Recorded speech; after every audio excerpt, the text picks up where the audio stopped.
আমরা অনেকেই সকালের ঘুমে অভ্যস্ত, তাই না? আমিও টুকটাক ঘুমাইতাম। দীর্ঘদিন থেকে আমি নিজের সঙ্গে সংগ্রাম করছি যে রাত যদি ঘুম নাও হয়, সকালে কোনো ঘুম নেই। এবং আলহামদুলিল্লাহ বহুদিন পর্যন্ত আল্লাহর তৌফিকে আমি ঘুমাই না। যত কষ্ট হয় হোক, সকালে কোনো ঘুম নেই। সকালে কাজ, সকালে আমল, সকালে কোনো ঘুম নেই। সকালে আপনি ব্যবসা করবেন, ব্যবসা আল্লাহ বরকত দিবে। চাকরি করবেন, চাকরিতে আল্লাহ বরকত দিবে। পড়ালেখা করবেন, সেখানে আল্লাহ তাআলা বরকত দিবে। আপনি যে কাজ করবেন সে কাজে বরকত হবে। আর যদি ঘুমায় থাকেন তাহলে অলসতা বরকত হবে। জীবনের বরকত ধ্বংস হয়ে যায়, প্রোডাক্টিভিটি নষ্ট হয়ে যায় এই সকালের ঘুম। আমাদের দেশে বেশিরভাগ মানুষের অভ্যাস এখনো সকালে ঘুমানো, ঠিক না বেঠিক? শহরে তো শহরে, এমনকি গ্রামেও এখন মানুষ সকালে 9টা 8টা 9টা পর্যন্ত ঘুমায়, ঠিক না বেঠিক? আমি পৃথিবীর অনেক দেশে দেখছি যে ভোরে সকালে দোকান খুলে ফেলে তারা। আর আমাদের দেশে অনেক দোকান আছে 10টা 11টা আগে খোলে না। কেন? কারণ পাবলিক সব ঘুমে, দোকানদার খুলে কি করবে? অনেক উন্নত দেশে আমি দেখেছি যে সন্ধ্যার পর রাস্তাঘাটে আর গাড়ি ঘোড়া নাই, তেমন ফাঁকা হয়ে গেছে, মানুষ ঘুমাইতে চলে গেছে। আর আমাদের দেশে রাত 8টা 9টা মানেই সবচাইতে পিক জ্যামের টাইম, কারণ পাবলিক ঘরের গুলো সব বাইরে হয়ে গেছে। আর ভোরবেলা ফজরের পর রাস্তা ফাঁকা ফাঁকা, কারণ সব নাকটাই না ঘুমাইতেছে। ভাইরা আমার, মনে হবে খুব ছোট্ট ইস্যু, ছোট ইস্যু না, অনেক বড় ইস্যু। জীবনের বরকত ধ্বংস হয়ে যায়, প্রোডাক্টিভিটি নষ্ট হয়ে যায় এই সকালের ঘুম। হেফজখানার ছাত্ররা তাদের দ্বিতীয় সিক্রেট হলো তারা সকালে কাজ করে। নবী সাল্লাল্লাহু আলাইহি ওয়াসাল্লাম দোয়া করেছেন, আল্লাহুম্মা বারিক লি উম্মতি ফি বুকুরিহা, আল্লাহ আমার উম্মতের জন্য ভোরের সময়টাতে আপনি বরকত দান করেন। নবীজি দোয়া করে গেছেন, সকালে আপনি ব্যবসা করবেন, ব্যবসা আল্লাহ বরকত দিবে। চাকরি করবেন, চাকরিতে আল্লাহ বরকত দিবে। পড়ালেখা করবেন, সেখানে আল্লাহ তাআলা বরকত দিবে। আপনি যে কাজ করবেন সে কাজে বরকত হবে। আর যদি ঘুমায় থাকেন তাহলে অলসতা বরকত হবে, মানে অলসতা বেশি হবে। ভাইরা আমার, তাহলে হেফজখানার ছাত্ররা দেখেন ভোর রাতে উঠে যায় এবং পড়ালেখা করে। আমরা অনেকেই সকালের ঘুমে অভ্যস্ত, তাই না? আমিও টুকটাক ঘুমাইতাম। দীর্ঘদিন থেকে আমি নিজের সঙ্গে সংগ্রাম করছি যে রাত যদি ঘুম নাও হয়, সকালে কোনো ঘুম নেই। এবং আলহামদুলিল্লাহ বহুদিন পর্যন্ত আল্লাহর তৌফিকে আমি ঘুমাই না। যত কষ্ট হয় হোক, সকালে কোনো ঘুম নেই। সকালে কাজ, সকালে আমল, সকালে কোনো ঘুম নেই। বাংলাদেশের একটা ব্যাপক ব্যাধি এটা যে আজকে আমাদের ঘরে ঘরে মানুষ গভীর রাত পর্যন্ত কোনো কাজ নাই, অযথা বসে বসে 12টা 1টা পর্যন্ত মোবাইল টিপবে, ঠিক না বেঠিক? শুয়ে শুয়ে 1 ঘন্টা টিপবে। এই জন্য মোবাইল বাসায় ঢুকার আগে মোবাইলের গলা চিপে বন্ধ করে তারপর ঢুকেন। দেখেন জীবন খুব সংক্ষিপ্ত, এর বড় একটা অংশ আমাদের মোবাইল টিপে টিপিতে চলে যায়। আমাদের জীবনকে যদি ক্যালকুলেশন করে বের করে দেখানো হয় তো দেখা যাবে যে আজকালকার তরুণরা যারা অল্প বয়সে মোবাইল হাতে পেয়ে গেছে, তাদের জীবনের সবচেয়ে বড় অংশটা মোবাইলের ভিতরে তারা ডুব দিয়েছে। কি জবাব হবে আল্লাহর কাছে? ভাইরা আমার, তো হেফজখানার ছাত্রদের দ্বিতীয় সিক্রেট হলো তারা ভোর রাতে উঠে পড়াশোনা করে। ভোর রাতে উঠে পড়াশোনা করা, ভোরে উঠে কাজে শুরু লেগে যাওয়া, এটা জীবনে বরকতের কারণ।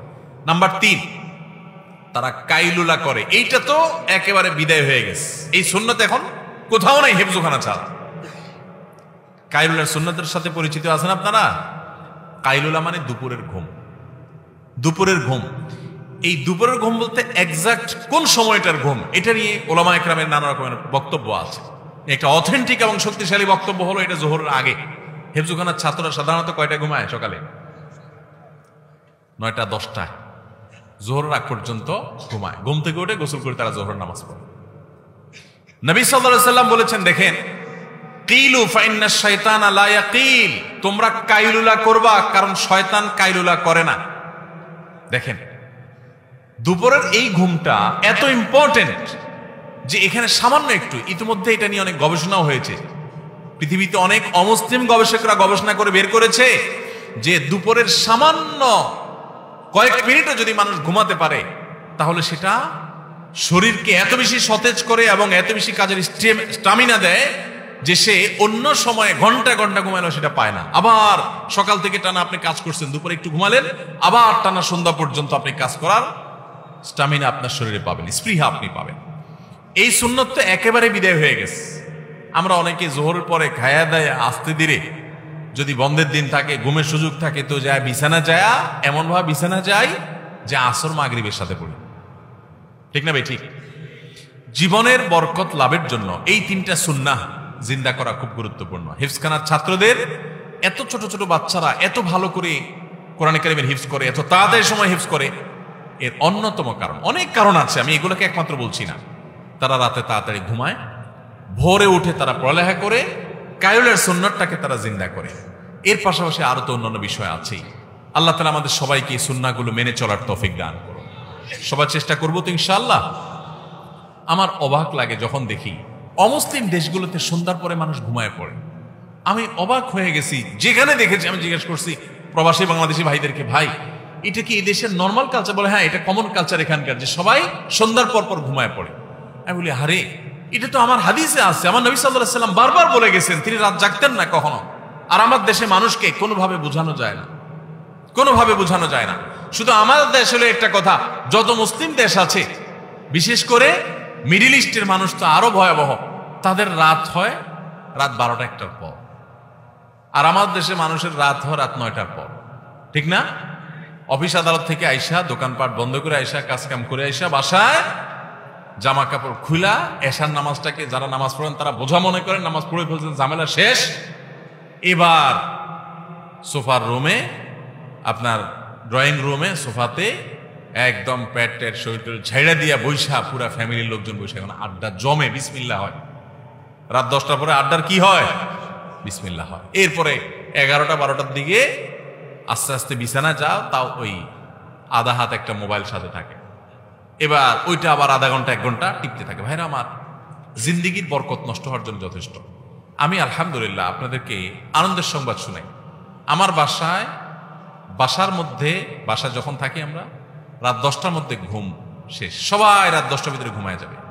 এই প্রতিজ্ঞাকে বাস্তবায়ন করার জন্য প্রতি মুহূর্তে আমরা চেষ্টা করে যাচ্ছি এবং আলহামদুলিল্লাহ বেশিরভাগ ক্ষেত্রে আমরা সফল। আর সকালে কোনো ঘুম নাই। সকালে যে ছাত্র সে পড়ালেখা চলে যাবে, যে কর্মজীবী তার কাজ শুরু করবে, মা তার ঘরের কাজ শুরু করবে, সবাই তার কাজে লেগে যাবে। রাতে তাড়াতাড়ি ঘুমাবে। রাতের ঘুমটা স্বাস্থ্যের জন্য দরকারি। আপনি মনে করেন কিরে ভাই, হুজুর ঘুমের ওয়াজ করতে আসছে, এই ঘুমের মধ্যে আপনার দুনিয়া এবং